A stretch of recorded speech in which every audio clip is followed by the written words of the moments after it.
Hey guys, welcome back to my channel. I really appreciate you guys coming back, seeing my videos that I put out on a weekly basis. I'm trying to do more than one a week, so stay tuned to see if I can actually do that. But while I've been developing my channel, I've been coming up with different ideas and strategies and shows and different things we can do. And this is the birth of a new show that I've been working on for a while, and I hope that you guys like it. It's a weekly film news show based to give you some insights into the film industry and what's happening in the industry and what movies are going to come out, what is good, what is bad, what can be improved, and what you guys think of it, what I think of it. That's a lot of what. That's a lot of things putting in this show. But I hope you guys start liking this show, and if you do, please comment below and tell me that you like this concept, and smash that like button and a subscribe button. For now, let's just get into the show and see what's coming up. We have some juicy topics in the film industry to talk about this week, and I'm really excited to talk about them. I'm very passionate about these film things. I love juicy gossip. I hope you guys too. So the first thing is about Ridley Scott and his new film that's coming out in a few weeks. What he's decided to do is he's decided to axe, he decided to axe Oscar-winning film star Kevin Spacey from his new film just weeks before it's being released. Ridley decided to cut Kevin Spacey from his autobiographical crime drama, All the Money in the World. Kevin Spacey was supposed to star or support acting. He's the support act. That's not the right word.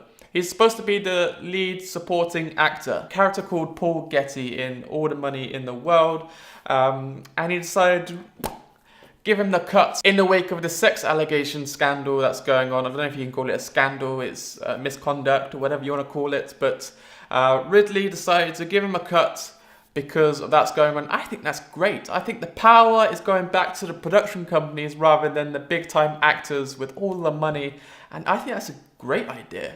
Good on you, Ridley. Because the film comes out in a few weeks, it's a massive scramble for Ridley Scott, and it was a massive decision to make because, first of all, it's going to cost them a lot of money, and second of all, they've had to recast and find a new person for the role, and they found Sound of Music actor Christopher Plummer, which I think is going to be a great recast decision that they've made. But it's going to cost them a lot of money. The budget for the film was $40 million. That may seem like a lot of money to you guys, but in the film industry, $40 million is like a micro budget film, and it's going to cost them around an extra $10 million just to recast Christopher Plummer, because they're not just recasting Christopher Plummer. First of all, they are recasting Christopher Plummer, but they have to refilm all the scenes with Christopher Plummer instead of Kevin Spacey, with all the actors, make all the sets up and do all that. That's going to cost a lot of money. But it's all about the marketing as well. They've already released a trailer for the film, which has Kevin Spacey in it. All the movie posters have been printed and sent out, which has Kevin Spacey in it. So they have to re-edit the trailer of the film, send it to all the cinemas and theaters that are currently showing the current trailer, and do all the movie posters all around the world again with Christopher Plummer instead of Kevin Spacey. So it's a lot of work to do in a matter of weeks. And in fact, in the next 2 weeks, Christopher Plummer is refilming or reshooting his scenes in the film. So that's taking place right now, and they are aiming to get that done by the 15th of December. That is days before the actual release of the film. That is crazy. Are they going to do it? Are they not? Who knows? And with the addition to all the extra money that's going into recasting Christopher Plummer, you got to pay the guy as well, his salary. According to previous films that he's been in, he usually charges between $250,000 to $400,000 for this type of movie and for this type of role. But that might have actually gone up a little bit because of the urgency and the need for him. So who knows what the actual cost of Christopher Plummer's salary is going to be. And to be honest, that isn't for us to actually find out. It's his salary, he earns it. Whether you think so or not, that's what he makes. And I know what some of you guys might be thinking. What about insurance? Every production company has insurance. Of course they do. But a typical casting insurance for film production companies cover illness, injury, and death. That is it. Not public disgrace that Kevin Spacey has given the film and himself and his family. and everyone else. So insurance is not going to cover this, so all the extra money is coming straight out of Ridley's pockets and the production company's pockets that are actually in charge of making this film. So that's a quarter of the actual budget added on to the budget. Crazy, crazy. And the next thing on the agenda for today's film news show is Quentin Tarantino. He is lining up and starting to create and starting to do his magical things that he does every time he brings out a film. He's a genius, that guy, and he is making a 9th film. That's always an event because whatever he produces, it's just great. It's just great. Even The Hateful Eight, his 8th film, cleverly named Hateful Eight. Some people think that it was a really long film where nothing happens, and then it's just, it is a really long film where really nothing that much happens, but it's still a great film, and he makes it a great film because the production value and everything he's put into that is just, that guy's a genius. But whether you think he's a genius or not, he is currently recasting? No, he's not recasting, that was Ridley Scott. He's currently casting his next film, and he's been talking to old actors Leonardo DiCaprio and Brad Pitt about roles, but he's also been talking to Tom Cruise apparently about starring in the next film, which I don't think he's actually worked with him yet.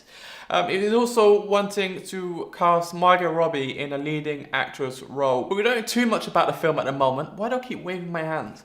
We don't know too much about the film at the moment, but it's supposed to be set in the late 60s, early 70s. And Quentin Tarantino usually works with the Weinstein company when it comes to financing and distributing his film. Due to revelations based around Harvey Weinstein, Quentin Tarantino has moved away from that company and he's been seeking a new financial